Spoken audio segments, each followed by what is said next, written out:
10 সদস্যের মেডিকেল বোর্ডের তত্ত্বাবধানে নুরুল হক নূর শারীরিক অবস্থার উন্নতি। তারেক রহমান যেদিন ফিরবেন সেদিন বিএনপির অর্ধেক পরিচালনা হয়ে যাবে, বলছেন সালাউদ্দিন। এবং সর্বশেষ জানাবো, অর্থনীতিতে নীতি সহায়তার নামে অনর্থনৈতিক চর্চা ঢুকে পড়ে, বলছেন ডক্টর জাহিদ।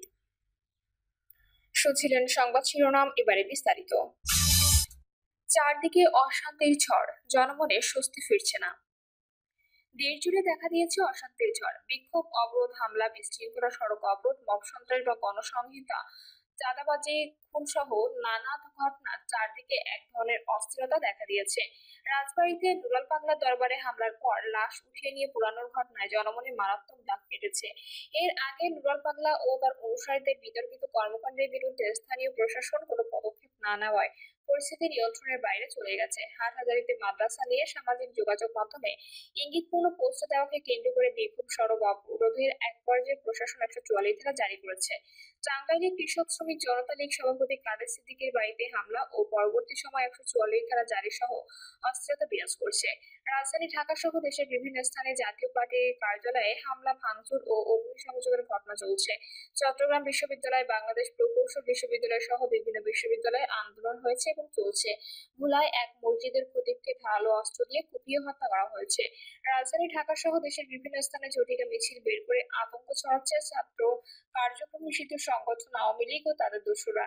এছাড়া গত 2 দিনে বগুড়ায় পেট্রোল পাম্পের অফিস থেকে কর্মকর্তারা গলাকাটা লাশ, বরগুনার নিজ ঘরে স্ত্রীর গলাকাটা ও স্বামীর ঝুলন্ত লাশ, কেরানীগঞ্জে মায়ের বেডরুম থেকে শিশু সন্তানের লাশ উদ্ধার, পাবনায় টেটাবিদ্ধ হয়ে যুবককে হত্যা, কুড়িগ্রামে প্রতিবেশীর সেপটিক ট্যাঙ্কে শিশুর লাশ উদ্ধার, সাতকানিয়ায় প্রতিবেশীর হামলায় এক ব্যক্তি খুন, পটুয়াখালীর বাউফলে শিশুর হাত পা ও মাথাবিহীন লাশ উদ্ধার, নওগাঁয় পঞ্চম শ্রেণীর শিশুর লাশ উদ্ধার সহ নানা অপরাধ ও সহিংসতার খবর পাওয়া গেছে। এর বাইরে গত কয়েকদিন থেকে সংসদীয় আসন পুনর্বহাল সহ বিভিন্ন দাবিতে আন্দোলন চলছে পাবনা, ব্রাহ্মণবাড়িয়া, বাগেরহাট, খুলনা সহ বিভিন্ন এলাকায়। বাগেরহাটে ডাকা হয়েছে 3 দিনের হরতাল। গতকাল মহাখালীতে তুচ্ছ ঘটনাকে কেন্দ্র করে সড়ক অবরোধ করেন পরিবহন শ্রমিকরা। মোহাম্মদপুরে প্রকাশ্যে ছিনতাই ও কিশোর গ্যাং কর্তৃক পুলিশ সদস্যদের উপর হামলা করা হয়। এছাড়া তুচ্ছ ঘটনাকে কেন্দ্র করে রাজধানীর মালিবাগের সোহাগ পরিবহনের পরিচালক আলী হাসান পলাশ তালুকদারের বাসা ও সোহাগ পরিবহনের 2টি কাউন্টারে হামলা চালায় সন্ত্রাসীরা। পরিস্থিতি পর্যবেক্ষণে দেখা যায়, দেশের বিভিন্ন এলাকায় খুন, ধর্ষণ, চাঁদাবাজি, ডাকাতি, ছিনতাই, অপহরণ, চুরি, গণপিটুনি ও মব সন্ত্রাস নানা ঘটনায় দেশ জুড়ে তৈরি হয়েছে অশান্তি ও বিশৃঙ্খলা। সব মিলিয়ে নিরাপত্তাহীনতায় ভুগছে মানুষ। চারদিকে দেখা দিয়েছে অশান্তির ঝড়। জানা গেছে, ক্রমাবনতিশীল আইন শৃঙ্খলা নিয়ে খোদ সরকারের মধ্যে উদ্বেগ ও উৎকণ্ঠা দেখা দিয়েছে। প্রধান উপদেষ্টার কার্যালয়ে বিভিন্ন গোয়েন্দা সংস্থার প্রধান সহ আইন প্রয়োগকারী সংস্থার প্রতিনিধিদের তলব করে নানান নির্দেশনা দেওয়া হয়েছে। সরকারের তরফ থেকে যে কোনো উপায়ে আইন শৃঙ্খলা রক্ষা, জনমনে স্বস্তি ও জননিরাপত্তা নিশ্চিত করতে বিভিন্ন নির্দেশনা দেওয়া হয়েছে। প্রয়োজনে এলাকা ভিত্তিক বিশেষ অভিযান, ব্লক রেড ও চিরুনি অভিযান পরিচালনা করতে বলা হয়েছে। গোয়েন্দা কার্যক্রম জোরদার করারও নির্দেশ দেওয়া হয়েছে। সম্প্রতি উপদেষ্টা পরিষদের সভায়ও আইন শৃঙ্খলা রক্ষার্থে সর্বোচ্চ গুরুত্ব দিয়ে কাজ করতে বিভিন্ন নির্দেশনা দেওয়া হয়েছে। চারদিকে অশান্তির ঝড় ও আইন শৃঙ্খলা পরিস্থিতির অবনতি হওয়ার কথা স্বীকার করেছেন স্বরাষ্ট্র উপদেষ্টা লেফটেন্যান্ট জেনারেল মোহাম্মদ জাহাঙ্গীর আলম চৌধুরী। তিনি বলেন, আইন শৃঙ্খলা পরিস্থিতি এতদিন যেমন ছিল তার চাইতে গত কয়েকদিনের ঘটনায় আমি বলবো যে একটুখানি খারাপের দিকে গেছে। তবে আমরা চেষ্টা করব এটি আগের অবস্থায় ফিরিয়ে আনতে। রাজবাড়ীর ঘটনা প্রসঙ্গে তিনি বলেন, ঘটনা তদন্ত চলছে এবং এ বিষয়ে বিস্তারিত জানার জন্য অপেক্ষা করতে হবে। এরই মধ্যে 5 জনকে আইনের আওতায় আনা হয়েছে এবং তাদের জিজ্ঞাসাবাদের মাধ্যমে ঘটনার পূর্ণাঙ্গ তথ্য জানা যাবে। দেশের অন্যান্য এলাকায় আইন শৃঙ্খলা অবরোধের ঘটনায় পুলিশ ব্যবস্থা নিচ্ছে। অপরাধ বিজ্ঞানী ও নিরাপত্তা বিশ্লেষকরা বলছেন, পুলিশের পাশাপাশি ম্যাজিস্ট্রেসি পাওয়ার নিয়ে সশস্ত্র বাহিনী মাঠে থাকলেও পরিস্থিতির কাঙ্ক্ষিত উন্নতি হচ্ছে না। এত ক্ষমতা থাকার পরও কেন পরিস্থিতির উন্নতি হচ্ছে না, তা নিয়ে প্রশ্ন তুলছেন সংশ্লিষ্টরা। তাদের মধ্যে সন্ত্রাস, সহিংসতা, অপরাধ দমনে পুলিশ কার্যত কঠোর ভূমিকা রাখতে না পারায় এমন পরিস্থিতি তৈরি হয়েছে। এমনকি জুলাই বিপ্লব পরবর্তী 1 বছরের বেশি সময় পার হলে পুলিশ কাঙ্ক্ষিত মানের অপারেশনাল কার্যক্রম করতে পারছে না। এটাকে স্বরাষ্ট্র মন্ত্রণালয়ের দায়িত্বশীলতারও ব্যর্থতাও বলছেন কেউ কেউ।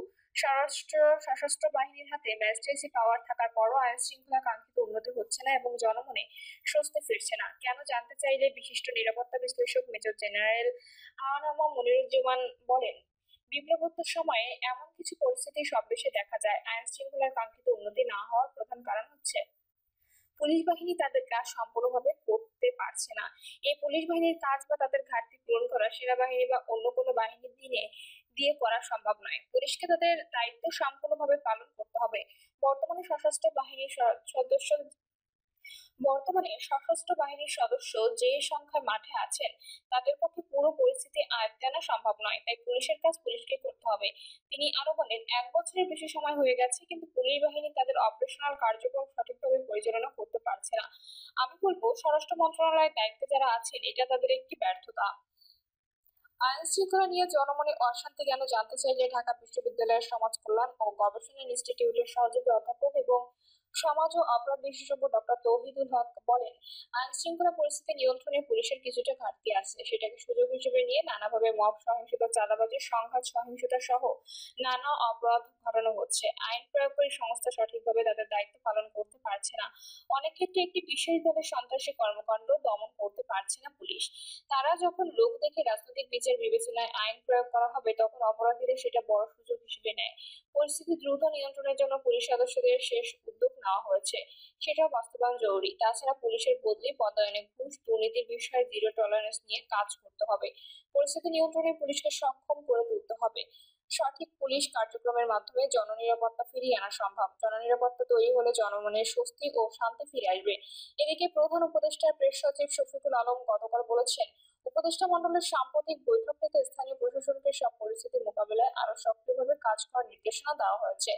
ঝটিকা মিছিল ও বেআইনি সমাবেশের বিরুদ্ধে কঠোর আইনি ব্যবস্থা নিতে বলা হয়েছে। ধর্মীয় সহিংসতা রোধে ধর্ম মন্ত্রণালয়কে নির্দেশ দেওয়া হয়েছে সব ধর্মীয় নেতাদের সঙ্গে সমন্বয় রক্ষা করতে, যাতে সাম্প্রদায়িক সম্প্রীতি বজায় থাকে। তিনি আরো বলেন, পরাজিত শক্তি বেপরোয়া হয়ে সার্বিক শান্তি শৃঙ্খলা বিনষ্ট করতে চেষ্টা করছে, তাই নিরাপত্তা বাহিনীর মধ্যে পারস্পরিক যোগাযোগ ও সহযোগিতা বাড়ানোর নির্দেশ দেওয়া হয়েছে। জানতে চাইলে পুলিশের অতিরিক্ত আইজি খন্দকার রফিকুল ইসলাম বলেন, 5ই আগস্ট পূর্ববর্তী কর্মকাণ্ডের কারণে পুলিশের প্রতি মানুষের অনেক ক্ষোভ ছিল। রাজনৈতিক পট পরিবর্তনের পর পুলিশ সাধারণত মানুষের লক্ষ্যবস্তুতে পরিণত হয়েছে। 10 সদস্যের মেডিকেল বোর্ডের তত্ত্বাবধানে নুরুল হক নূর শারীরিক অবস্থার উন্নতি। রাজধানীর বিজয়নগরে আইন শৃঙ্খলা রক্ষাকারী বাহিনীর লাঠিচার্জে আহত হয়ে ঢাকা মেডিকেল কলেজ হাসপাতালে ভর্তি গণ অধিকার পরিষদের সভাপতি ও ডাকসুর সাবেক ভিপি নুরুল হক নূরের শারীরিক অবস্থা আগের থেকে আরো উন্নতি হয়েছে বলে জানিয়েছেন হাসপাতালের পরিচালক ব্রিগেডিয়ার জেনারেল মোহাম্মদ আসিফুজ্জামান। বিশেষজ্ঞ চিকিৎসকদের নিয়ে গঠিত 10 সদস্যের মেডিকেল বোর্ডের তত্ত্বাবধানে চিকিৎসা চলছে নূরের। তিনি বলেন, ঘটনার দিন নুরুল হক নূরকে হাসপাতালে আনার সঙ্গে সঙ্গে তিনি সহ কয়েকজন চিকিৎসক দ্বারা একটি বোর্ড গঠন করে তার কার্যক্রম শুরু করা হয়। সেদিন হাসপাতালে পরিচালক সহ অন্যান্য চিকিৎসকরা সরাসরি হাসপাতালে অবস্থান করে সারা রাত তার চিকিৎসা কার্যক্রম চালিয়ে গেছেন। পরে ওই দিন রাতে চিকিৎসার কার্যক্রমের মধ্য দিয়ে জরুরি বিভাগ থেকে নুরুল হক নূরকে হাসপাতালের পুরাতন ভবনের 4 তলায় নিবিড় পর্যবেক্ষণ ওয়ার্ডে নেওয়া হয়। পরে আরো শক্তিশালী বিশেষজ্ঞ চিকিৎসকদের নিয়ে 10 সদস্যের একটি মেডিকেল বোর্ড গঠন করা হয়। এই বিশেষজ্ঞ মেডিকেল বোর্ডের চিকিৎসকদের